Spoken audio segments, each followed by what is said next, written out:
right, so I will just get you all started. How's this? Is it going to treat us right? I hope. So you're hearing this okay? Good, good. Okay, so I'm just going to say welcome to the shop. We're going to make this visible to the world in a moment, but right now they can sort of hear this, but fortunately they can't see me. Whew. So y'all are stuck with seeing me, but here I am. Thanks for coming to Bird and Beckett. We're very pleased to have the 16 Rivers Press contingent here tonight with two of the poets that have recent books on the press and someone who's been instrumental in the press from the beginning and has done, those 3 volumes are on a different press, I believe. The 3 volumes of translation. No, there's no. Oh, are they? I heard you wrong at some point. Okay, great. Then this is all 16 Rivers Press. And that's quite an amazing thing, which I don't know enough about to say anything really intelligent that you all don't already know. And I would just misinform the larger public that doesn't know anything about it. So I'll leave that to y'all to say something about. So thank you for being here. Who's going to start the festivities here? All right, Terry, thank you. So let me get to that end, and don't do a thing till actually just stay there for a minute, because I got to make you visible, you know. They get really frustrated out there when they're looking at a placard that says, starting soon. Okay, so we're getting there. Okay, whoops, that didn't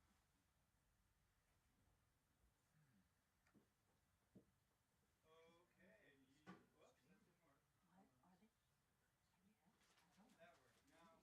visible, but the image is a little cockeyed, so I'm gonna uncockeye it and then zoom in on it just a little bit.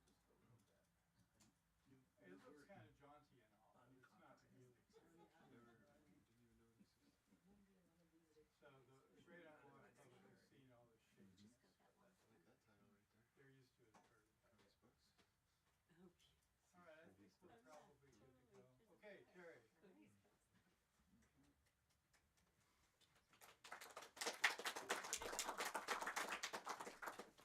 Can this go up? You can sit. Are you going to stand or sit? I could sit, that's true. Yeah, because it's probably at a pretty good level. Okay. All right. Okay, take it away. Hi, everyone. Thank you for coming this evening. I've been asked to say a few words about 16 Rivers Press.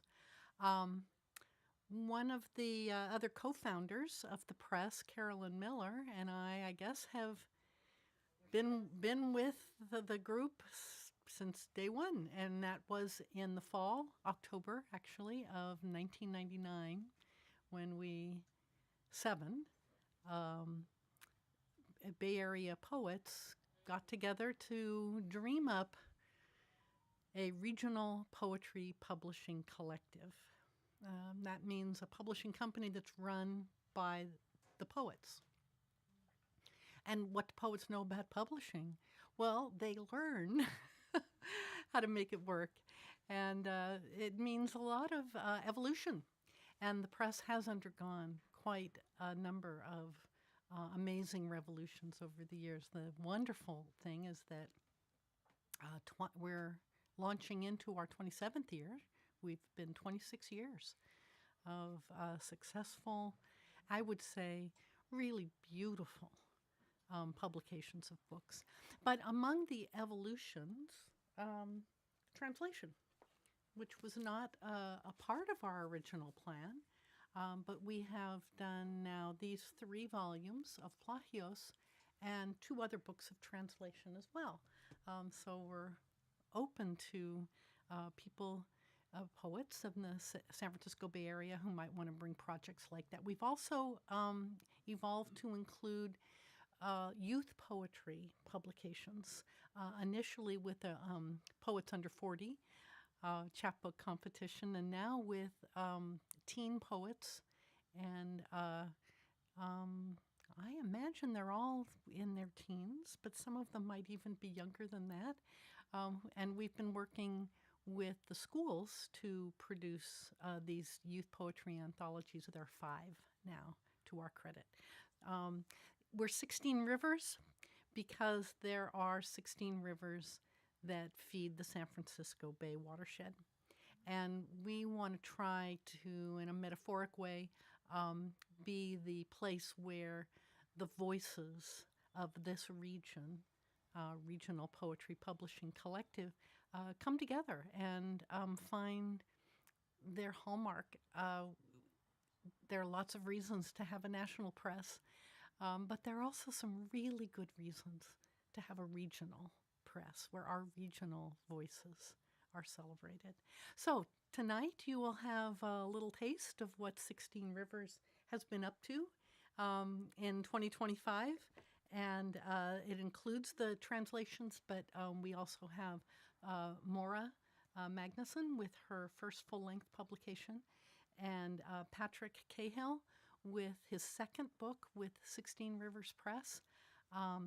Bonnie Whaley Kwan is in Hong Kong, so not able to be with us tonight, but Maura's going to read some of her work. And her work is of an entirely different kind of energy and voice, something more akin to performance poetry. So I will turn the mic over now to Patrick Cahill, who will read for you, and we'll see you a little later in the program.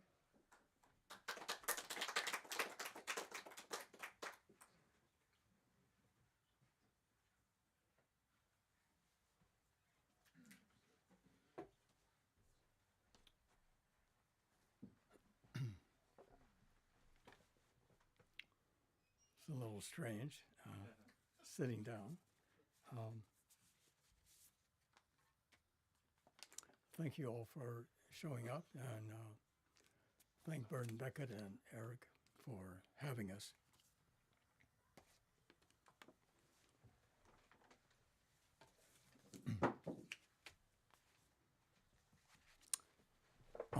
How's this? Is this okay?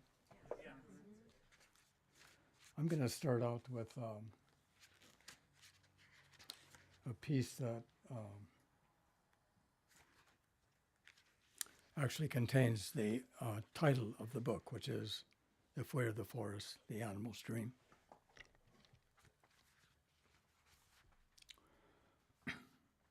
If I wake up falling sideways out of a chair,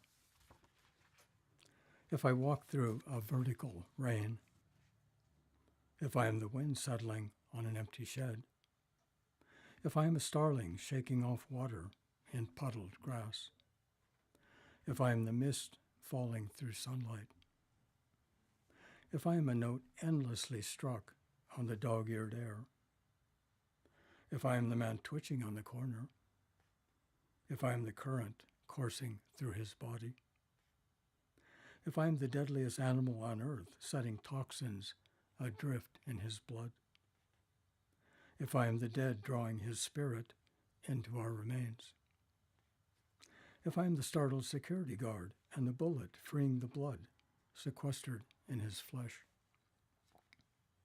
if I am the blood, if I am the flesh, if I am not the reflection in the mirror, if I am the blood wolf moon howling back at the many reflections of what I am, if I am your swagger walking down the street, if I am the psalm and you are the song, if I am the force field and you are the force, if we are the forest, the animal stream.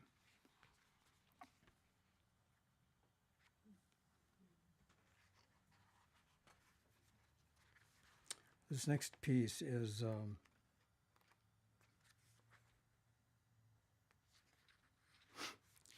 about a couple of guys sitting on a roof during a flood.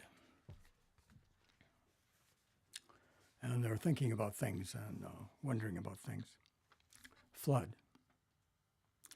They sat up high on the roof, the two of them, the water below swallowing their words. A woman just a level down stood at a window, a white hibiscus in her hair, hesitated, then jumped into a tree. A breeze hummed in the blinds that she left behind. Another woman, one remembered, never believed getting off in the front seat impossible, rain battering the car's roof. Did the woman in the tree laugh, or was it just the ache of drifting debris? The sky shifted a bit to the left, scrambled its reflection, unhinged the invisible streets below. They breathed in the flooding waste's aroma, the treetop now arousing the wind. The word weather eludes me, the other one thought. It sounds like weather, now an inescapable choice, whether to weather the rising flood or jump into what's left of the tree. It began to rain, a hard rain, graying the world's features. Is that the woman still hidden among the leaves? Or a bobcat, they thought. Is that the tree even, or a trick of the rain? The implausible world, woman, roof, and tree, dissolving in the summer air.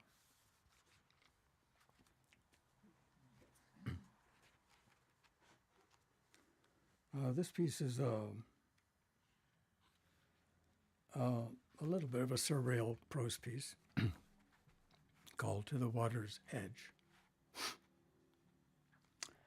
I set myself on fire again, deposit the gathering ashes in a mold, my shadow dancing them around the rim. The shadow I meant to wash away at memory's end, turn off the light under our skin.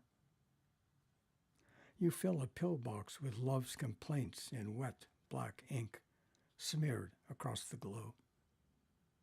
You were always good at swallowing the rain. We had a drink on the lady seated just to our left, added layers until we were ripe, overripe. A decline into yeast, she pointed out. We want to be contained. Our thoughts were always invisible till they struck whatever. A hammered copper bowl, a tusk, the way your eyes settle on the turmoil in a glass of rum. Or sharp thing the suns become, a canticle of edges. But that's the way a trip takes place, retelling it.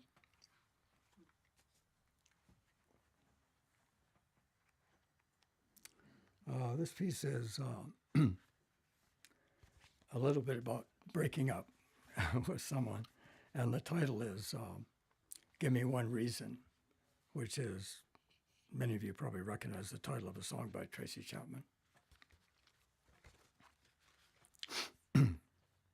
Give me one reason.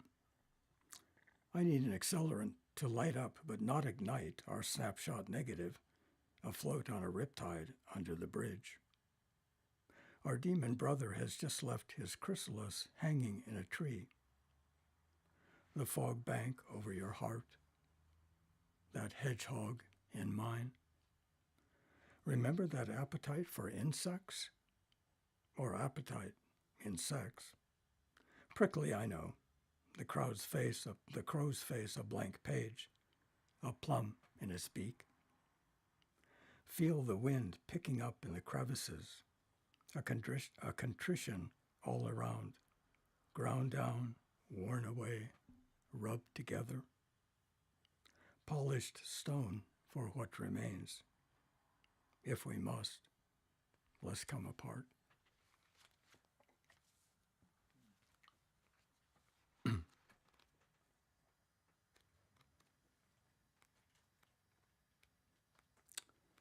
This is a piece about an imagined Paris. It mentions blue flax fields. Those are, if you've seen those in blossom, they're fields covered in blue when they're in flower. And I also mentioned the company, capital C, at the end, which is the CIA. There's no one here. Sip a cocktail on the Boulevard de la Bastille. Sun bleaching the promenade. That wan look that shadows your face as though something has been erased. A mist of animals gone by the window. Snow flurries melting in April air. You can never have too much unpredictable weather. Blue drifted the flax field once, colored the page.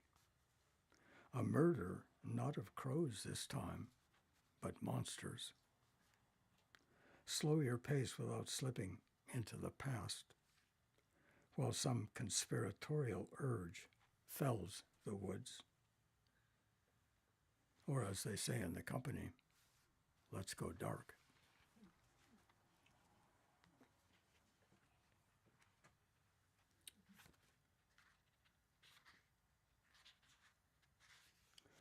This is a piece that there are a couple of things mentioned here. There's a quick reference from Bach's Bach cantata, and then at the end it ends with a reference to Philomela, who is a Greek princess. Her story is told in Ovid's Metamorphoses. She was raped by her brother-in-law, and in order to keep her from telling what had happened, he took out her tongue and locked her in a shed. But probably a servant of some kind brought her the materials to weave a tapestry, and she wove a tapestry that told about his crime. She and her sister were later turned into birds, a swallow and a nightingale. And the nightingale has appeared in Western poetry ever since, actually. Woodshedding. A late neon magenta sun the fires have lit. In damp shadows 1,000 flies swarm your face, lost in the rural expanses of your body. Mower blades and cut hay nourishing the wind. Woodshedding in search of a theme, some transubstantiation. The bell in the tower threatening the air. Sleepers awake. Hawklight its shadow for an instant above its prey, whose ghost already inhabits its talons and wings, while Philomela, locked in a shed, weaves our crimes into a breathing tapestry.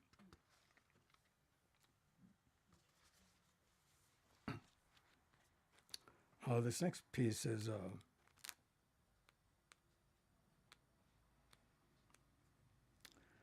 mentions a piece of jazz which is appropriate for Bird and Beckett, because Eric has a lot of jazz groups come in here.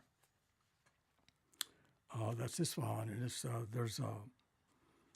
I'm thinking about the 18th century Persian city, and there's a saying that comes in the poem that was inspired by the beauty of the city in the 18th century. It's called Isfahan. A touch of perfume inside her wrist carries the scent of longing and loss. A distant then. How do I take that mountain where I go? Where you go, it goes. A lemon tree at the top of the stairs. Billy Strayhorn's Isfahan composing the street. Fragrance in the air, evening on the Ptosporum, dreaming in slow motion. Isfahan is half of the world. Slid the flat blade of the knife across her tongue, savored the lemon juice it left. Ice melted in the palm of her words. That spider in the clock, last seen, weaving its time. The invisible city of Isfahan. And I'm going to close with a piece by a manuscript I'm working on, and it's about a magician, and it seems appropriate in some way because I kind of think of poetry as it can be an act of magic, and I think a lot of writers feel that way, that there's something magical about their work. So maybe it's a kind of metaphor. I wasn't thinking about that at the time, but it's called The Magician. We're gathered on a green. He stands before us, gestures and a playing card appears in his hand. He turns it over, and on its face, an official license to kill. Yet he can picture exemptions coded among the stars on a clear and moonless night. He turns the card again and finds a sword in his hand, its history embossed on its silver blade. Will he swallow it? We wonder what else he might have up his sleeve or under his hat. Clouds maneuver abstractions of light that flicker on the blade. He lifts the card, cuts it in two, and blood oozes along the edge. Closes his eyes, and on each eyelid wills a blue tattoo of the sword, a drop of blood on each sharp edge. A sleeveless assistant we had failed to see approaches him and touches his eyes, an image of 5 outlined pelicans descending her upper arm. His body begins to evaporate, and as it does, it merges with hers. She turns and walks away, enters a stand of trees we didn't remember being there. We wait in silence. Then someone begins to clap. And now we all erupt in applause. Thank you. Our next reader is Moira Magnuson.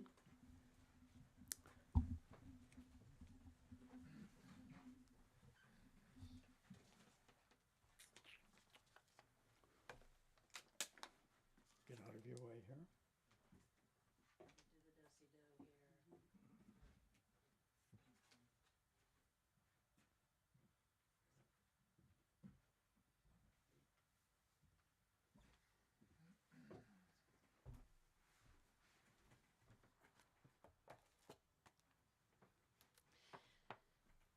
Yes, I feel like Mr. Rogers sitting down on the stool. I'm used to standing up. I'm going to read 2 poems from Bonnie Whaley Kwong's book, The Department of Peace. Bonnie is a 2025 16 Rivers poet, so she was published this past year along with myself and Terry's books. I don't know if you can hear me. You can? Okay. And her book is beautiful. And as Terry said at the front end, she is a performance poet, and her poems are, they're kind of wild, careening things. And so she's all over the page, and they're really fun to look at. She does an excellent job of reading them, and I will try to do my best to read her poems. I had to choose the poems that weren't in, some have Cantonese in them, and I cannot do that language justice, so I chose the poems that I could that I love and that I could read. She can't be here tonight because she lives in Hong Kong. So she moved to Hong Kong about several months into the process of becoming a 16 Rivers poet. She takes care of her mother there. I think she has a teaching job there, and she would like to be here. So the first poem I'll read by Bonnie is, I think, speaks to the idea of what it is to be a refugee. And this is co-authored by the poet Ma Shine Win. It's called Sleep by Day, Walk by Night. Where the Mekong begins, a young monk walks among blind soldiers, fled, flee, flew, smashed butter lamps, military police. Where is the middle ground? Border crossings, card of rights, frostbite. One who escapes the country must sleep by day and walk by night.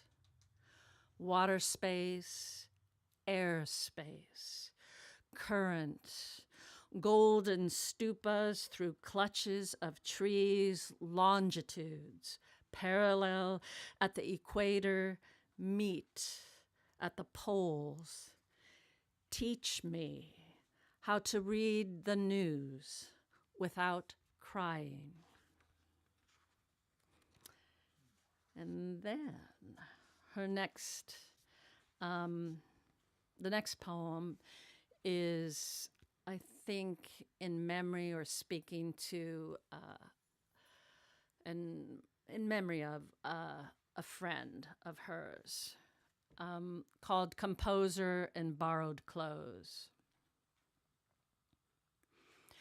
I hear you've been carrying your backpack, house to house, friend to friend to friend of a friend, to stranger, a different piano in every abode in the bay. Do you hear air raid sirens in moments of silence? Do you sometimes wake up and wonder where you are? The young woman who ran with her child ahead of the soldiers, the one a stranger picked up and transported to Kiev. Her story returns to me. Though it's dark in Hong Kong, the birds' whistles have broken the day. I've been sending African lullabies to a sleepless friend in Oakland. How to say hush in Zulu. I hope to see you in your own clothes, playing your own piano, wearing perfume, soaring like a lone seagull, like the pause before the flip of a magician's hat, like the highest note of a soprano at the edge of the clouds. So that's a sample of Bonnie, and her book is for sale up front. It's a beautiful book.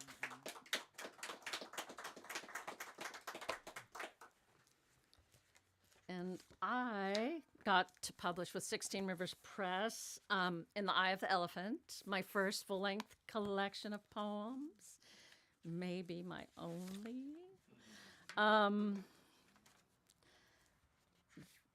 Let's see here. Where did I put my poems that I'm going to read?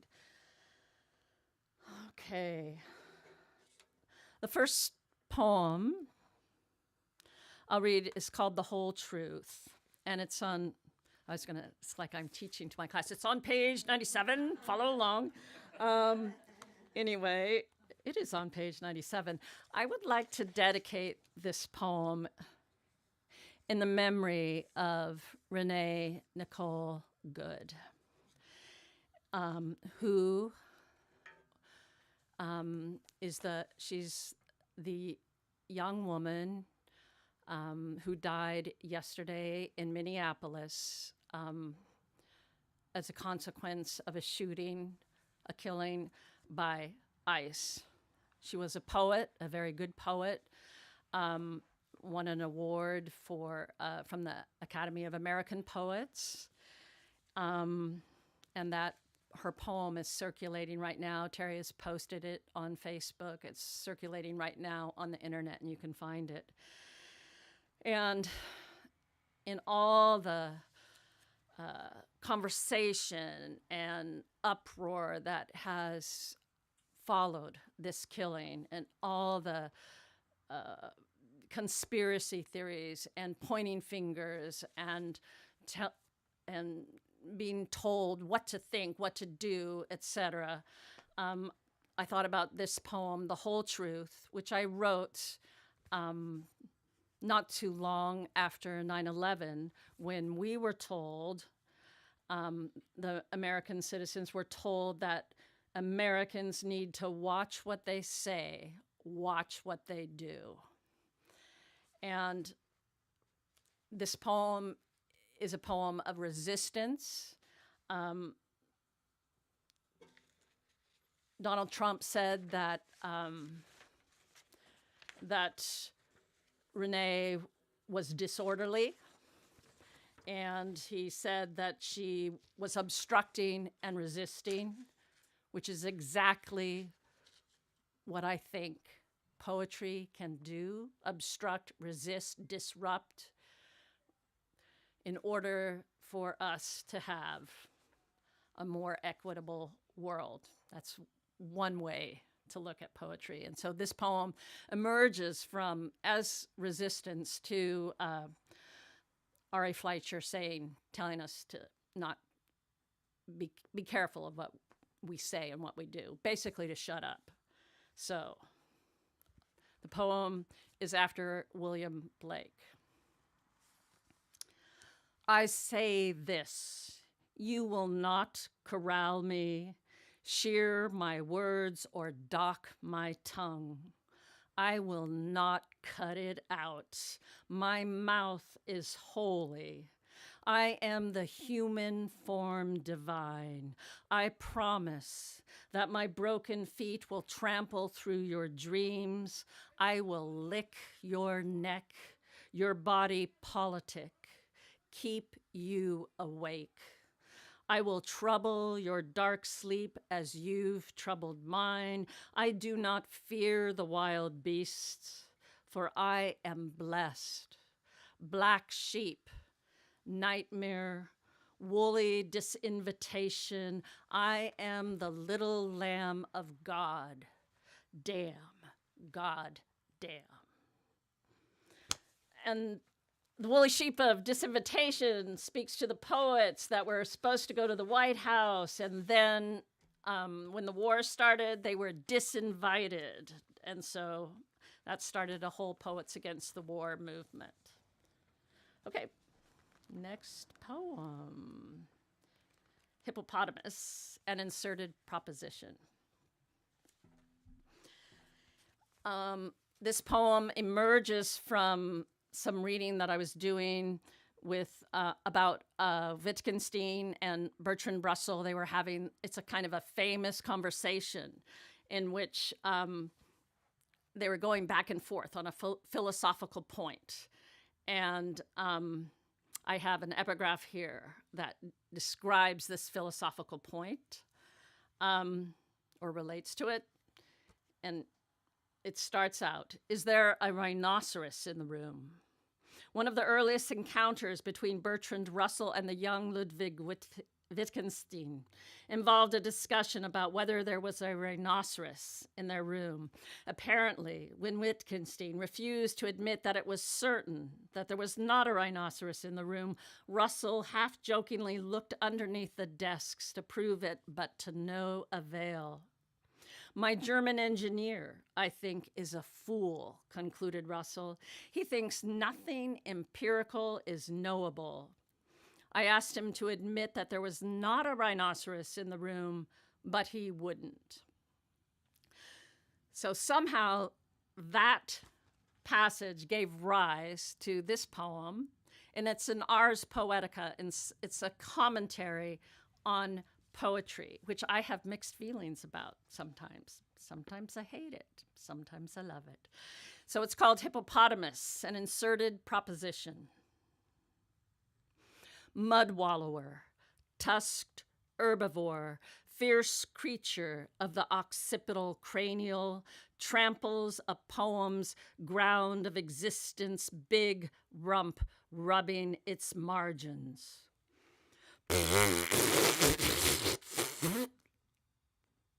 There, do you hear him?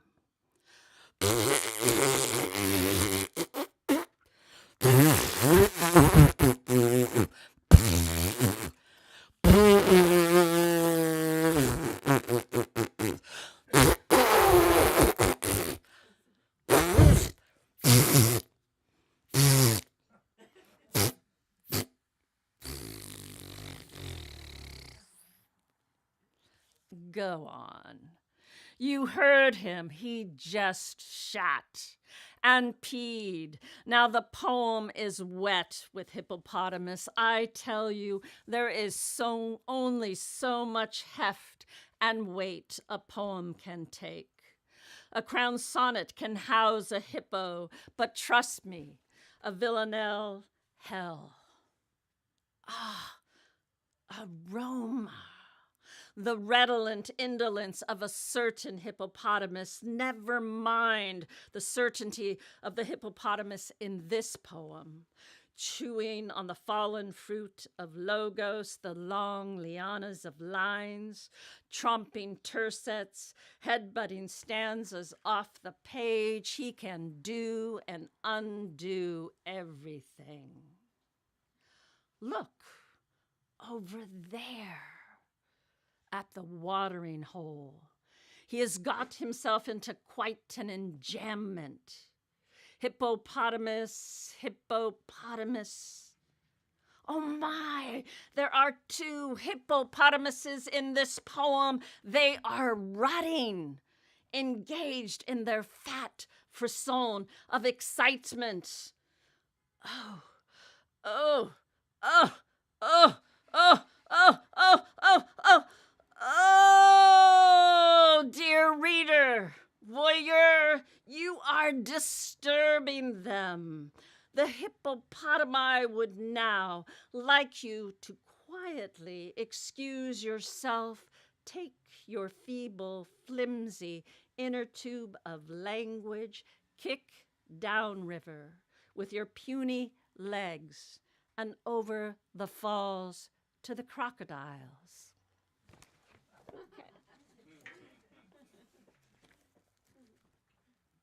Sometimes that's an embarrassing poem to read, but I like it. Okay, next poem, Mom Drives Fast. For those of you who grew up in the Bay Area, you'll recognize a lot of landmarks here. It's kind of a snapshot of growing up in Oakland. Mom drives fast. Like a rocket down I-80, 3 kids packed in the back of the Mustang, Naugahyde seats, ashtrays crammed. Jed mutters, Mays, McCovey, Jesus Alou. Shuffles trading cards. Sean exhales in my face, breath rancid, last night's beans mashed into his braces. The top is down, our eyes slits in the wind. In and out of twilight traffic, we zoom 60, 70, 85. Mom drives fast, red, green, gold, neon spills onto a blue planet. Sherwin-Williams cover the earth. Cattails catch the sun's last light. Mom veers onto the MacArthur, fart stink of East Bay mud.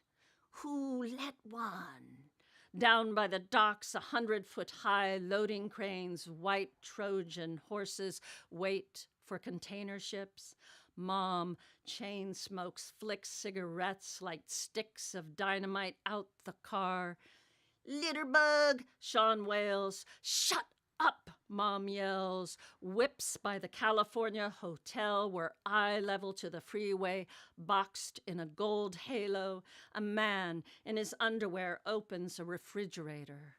Muhammad Ali, Jed chants. Shut the fuck up, your dad's in jail again.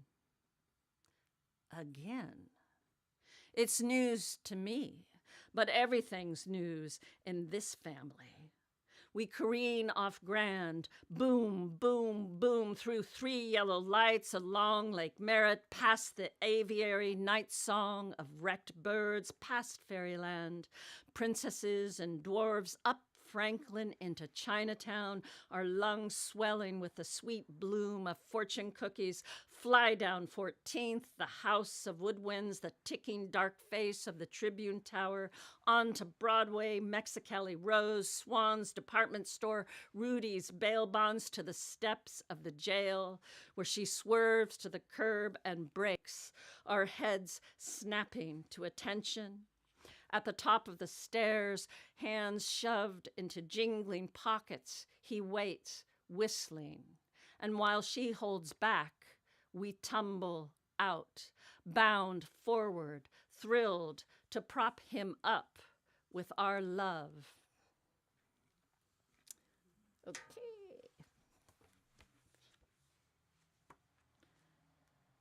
And two more.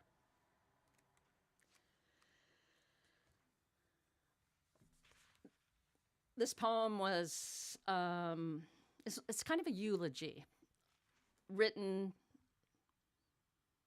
in memory of my father, and I wanted to read it because it has some jazz musicians in it.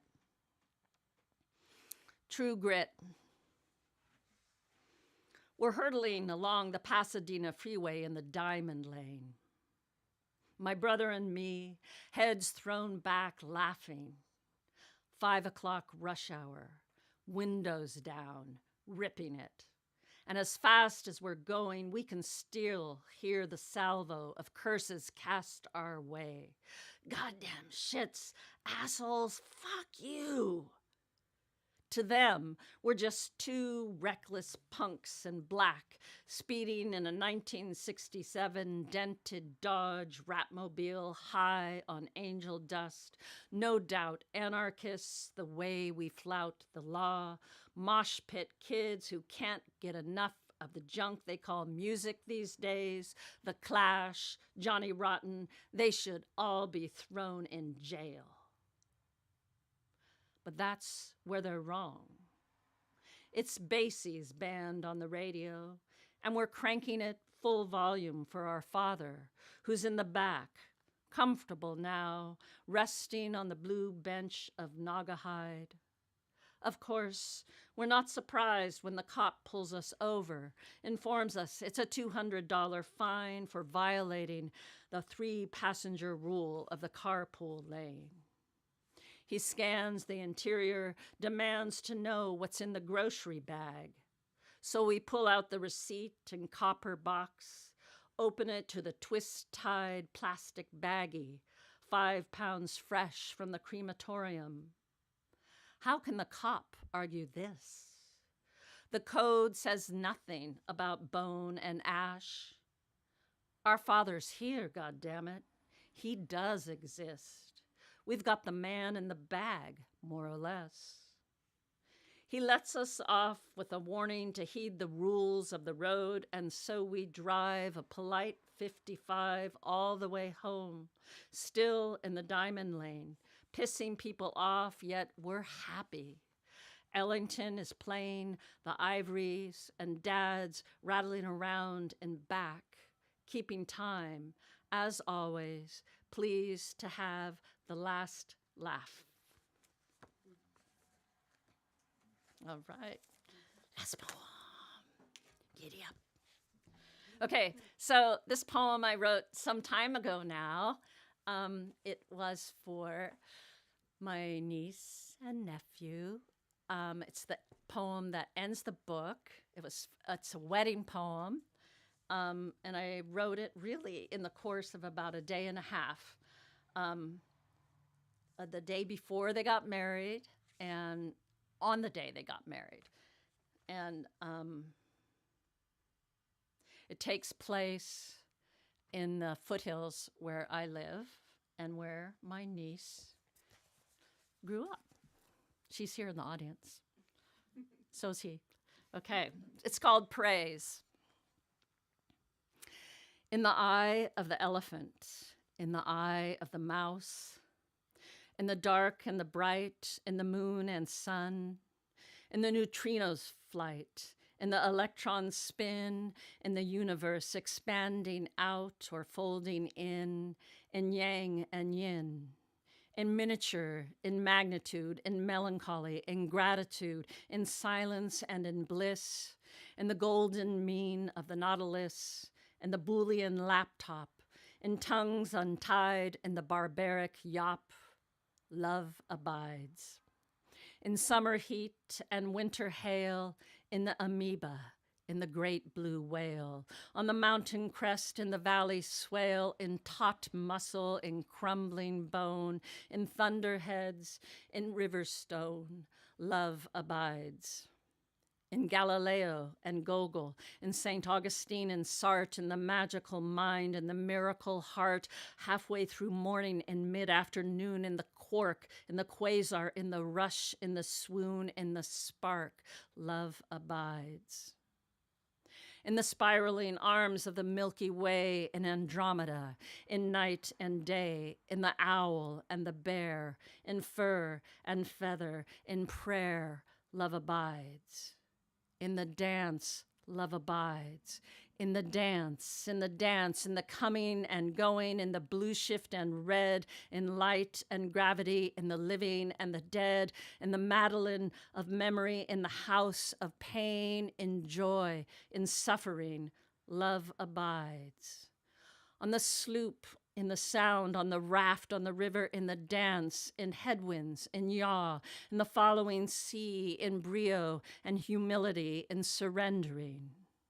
In the Carmen evening, in the chartreuse dawn, in the desert, in the dingle, in the robin's song, in the humid streets of Brooklyn, on bicycles, in bare feet, on blackberries, in taxis, in the bittersweet, love abides. In Limerick and Lotus and Sally's soothsaying dream and turquoise heels, on the walk on the trail, in the wedding dress, in the dry castanets of the rattlesnake's tail, in thistle and vetch, love abides. In the breath of the earth, in the wind, in the rising and falling and rising again, and the gathering, in family and friends, in the wild tribe whooping beneath the wild tree, love abides. In the earth's dervish around the sun, where you are now in time undone, in the golden string, in the coming and going of everything, and the oak's craggy limbs, in the blue bowl of sky, in the boundless river, in your luminous eyes, in your being, in the dance, in your kiss, love abides. Okay, thank you.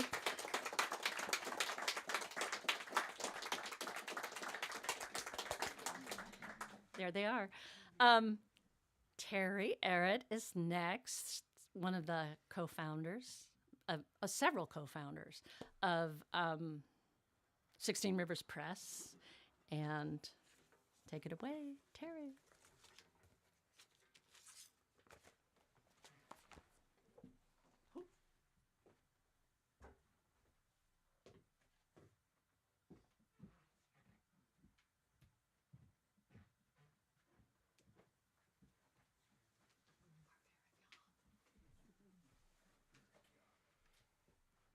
Okay, as promised, a reprise of my comments about the evolution of 16 Rivers to include a whole series of translations. And these three books are comprised together. The complete published poetry of a Mexican poet named Ulalume González de León. Her collection is a single book, but we chose to publish it in 3 volumes. If you don't know Ulalume González de León, you're probably in good company. She's not that well known outside of Mexico because her work up till now has not been widely translated. She was born in 1928 in Montevideo, Uruguay. Her parents were both poets. She was used to having famous writers and artists and musicians at the family table at dinner, including Borges and Neruda. She went to Sorbonne and studied philosophy and literature, and then finished her studies at the University of Mexico. While living in Mexico in 1948, she became a naturalized Mexican citizen. She published essays, stories, poems, and worked with the Mexican poet and Nobel laureate Octavio Paz as the editor of 2 literary journals, Plural and Vuelta. She translated very widely the work of H.D., Elizabeth Bishop, Ted Hughes, Lewis Carroll, E.E. Cummings. She loved children's stories. She loved erudite philosophy. She would take bits and pieces of science magazines and put them together with erotic imagery to make the most amazing poetry I've ever read.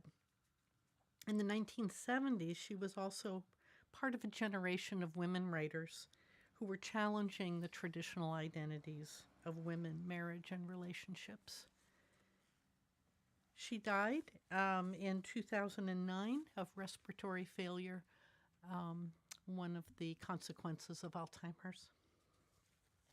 I'm going to read 4 of her poems so that you just get a little taste of all 3 volumes and some of the things that I love most about her writing.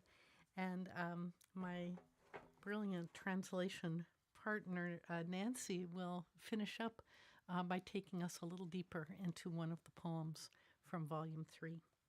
First poem I'm going to read, I also want to say that each book has an image of a magpie on the front. She referred to herself as a magpie, and it's a good metaphor for the kind of borrowing which she called plagios, plagiarism. She thought that all creation was essentially plagiarism. This poem is called Difficult Safekeeping of the Treasure Inside. It's her riff on Sleeping Beauty. The sleeper won't always wake with a kiss, and a whole army of princes could let their kisses fall drop by drop into her dream. But she would feign a deeper sleep, her vulva and eyelids covered with cobwebs, intent, impassive, surface of ice, blue and indifferent.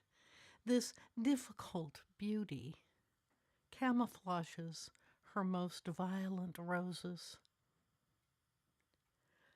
But someone comes close to her ear and whispers words and more words, and then, shameless as the blush of a girl, the colors rise, weaving the surface of love.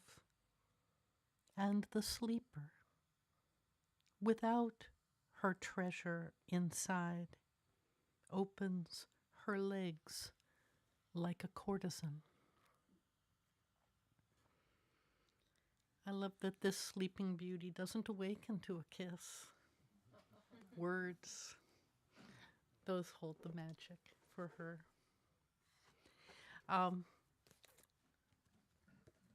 Volume 2 has some of her most enigmatic work, but I'm going to read a poem called En busca del tiempo perdido, In Search of Lost Time. In French, you would recognize it as the Madeleine of Memory. Is that what you call it?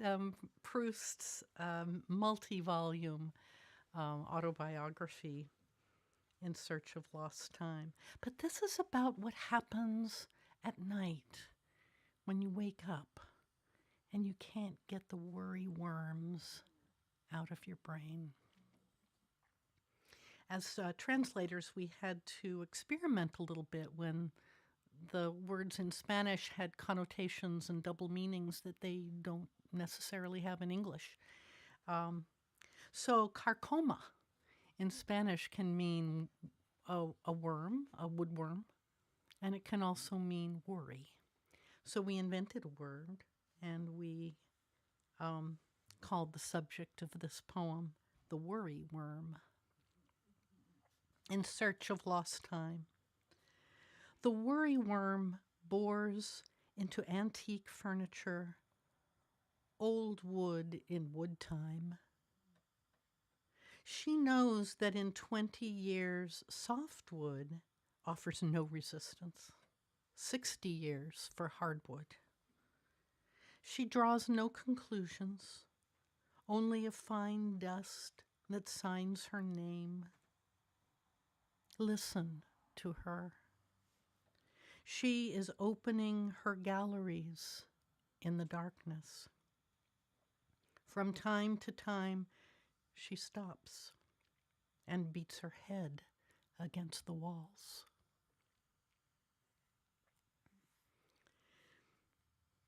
This is one of my favorite of Ululume's poems. It's just about how hard it is to describe what you're thinking about. Thinking about one thing. Why can't I think with the left half of my brain the same way I think with the right half? Or why is there a thought from the nape of the neck that doesn't support the thought from the forehead, that belies it by sending signals from behind? You ask me what I'm thinking about. Less than one thing. About so many things. I answer you, nothing. Or why am I thinking in more layers than an agate or an onion? A thought grows from deep within and pushes until the last shell bursts and immediately is in danger as well, thinned by another thought pushing it from even deeper inside. But I'm thinking of you, inside the inside, with a thought that grows outside in a centripetal wonder like the flower of the fig. Where thinking about one thing is more than thinking about just one thing.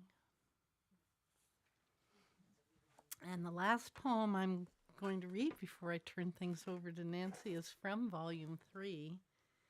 And I chose it because here we are in January, and while it doesn't snow very often in San Francisco, it snows quite a bit up in the Sierra, where my husband and I have a little cabin.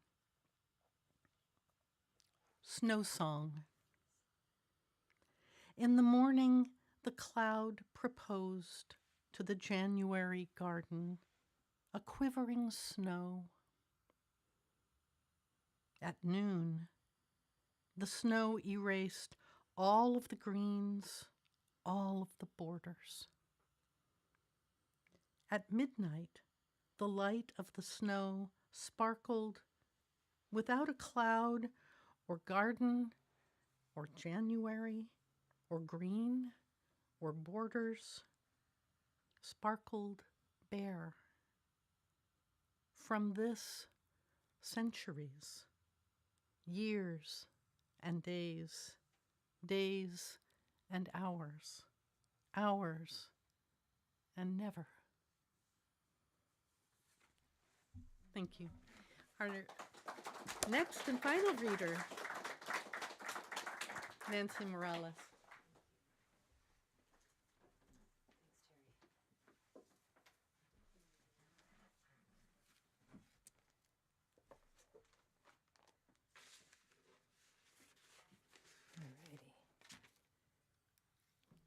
Good evening, and thank you all for being here.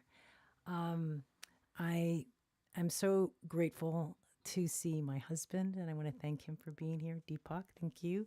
And my dear friends, Sandra, Maria, and Yasmin, thank you for being here. Thank you for making us some great food, sharing your time with us, and just thank you. I'm so appreciative of it. Okay, so tonight I wanted to choose one poem. And the poem is called Memoria Creciente de la Memoria hacia uno o dos, or Memory Growing Towards One or Two. And because it's a translation and because it's Ulalume, I thought I'd give you some context. So with that, I thought it's the new year. Part of the resolutions and new projects and things that people start is founded on memory. And a lot of things you're like, oh, I'm not going to be like that, or I'm going to be like this. So, and sometimes memory can be a very beautiful thing, an ally when you remember and you actually do what you want to do. And then sometimes you can't remember, and then it doesn't work so much. Or sometimes the memory is kind of a piecemeal of different things. So Ulalume created a poem about this, and she's kind of explaining memory, and she's offering two options. In the first stanza, she creates memory as a grounding mechanism to explain what she's going to give you. And she explains what memory does or doesn't do. And then she gives you options on how to look forward to it. As you consider this, I wanted you to kind of have this in the background of what she's doing with memory as well. So she's influenced and worked very closely with Octavio Paz. And Octavio Paz is a mentor. He's also the Nobel laureate and one of the 5 Nobel laureates of Latin America.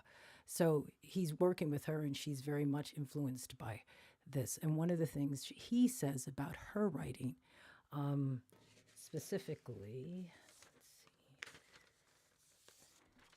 is that memory changes our places without moving us from where we are.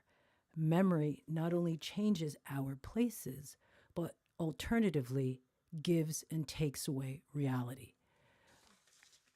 Ulalume, when she wrote her book, and in her preface to her book, in her notes rather, she says that what she loved is that she has 4 obsessions. And one of the obsessions is, amongst her obsessions are time, color, rooms. And she says shifts of time through memory, how memory, it plays with what's imagined and what is real. So she's playing with this idea. Then the other thing I'd like you to consider is that creciente in Spanish is a noun. It's also an adjective, but in this case, it's the noun. And the noun has the meaning of rising, and it also means flood. And we chose in it, of course, growing. And so that is something that translators get to do. They get to choose a word or words that may not translate. So you'll look at a word in Spanish, and with this poetry, have Spanish as side by side, a bilingual book. So on one side, on the left side, it happens to be the Spanish. On the right is the English. So you'll look at this and you'll go creciente, and okay, let me look it up. Hey, that doesn't mean rising. They wrote growing. Why? And so there's context. There's words that drive that choice, and so there are many reasons. And in this case, we chose growing, and I hope you can appreciate that. Okay, so with that in mind and framing that, I'm going to read both the Spanish and English. I'll read our translation in English first, and then I'll read the Spanish. Memory growing toward 1 or 2. Sometimes there's no room in forgetting. Forgetting spills over.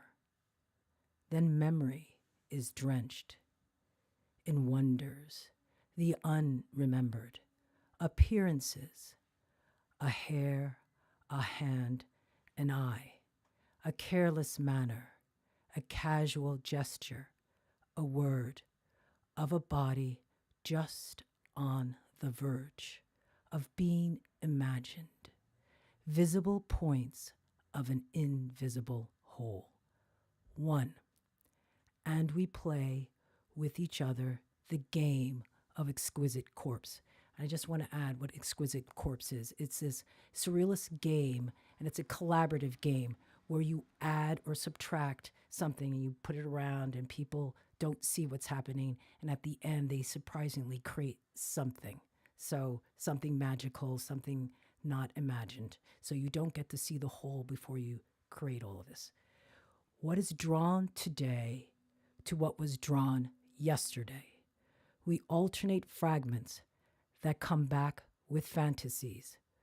We thread the whole together with desire and label it memento. 2. But one drop doesn't want to fall into memory and chooses to settle equidistant between memory and forgetting, a bridge between us and ourselves, a place in a story that neither begins nor ends. Creciente de la memoria hacia 1 o 2. A veces no cabe más en el olvido, se derrama el olvido. Mojan entonces la memoria, asombros, no recuerdos, apariciones, un cabello, una mano, un ojo, una manera desprendida, un gesto suelto, una palabra de un cuerpo aún en vísperas de ser imaginado, puntas visibles de un todo invisible. 1. Y jugamos nosotros con nosotros al cadáver X. Añadimos a lo ayer dibujado, lo dibujado hoy. Alternamos fragmentos que regresan con alucinaciones. Enhebramos el todo en el deseo y lo rotulamos recuerdo. 2. Pero una gota no quiere caer en la memoria y elige gravitar equidistante de memoria y olvido, puente entre nosotros y nosotros, lugar de una historia que no empieza ni termina. Thank you.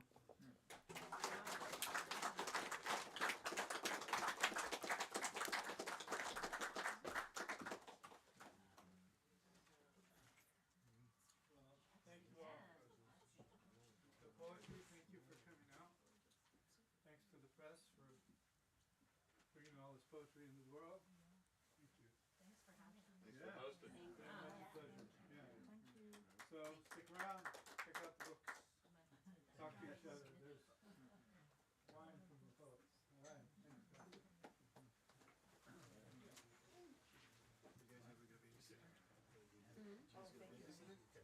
Yeah, well, the kids are alone now. She was leaving them at 7:30.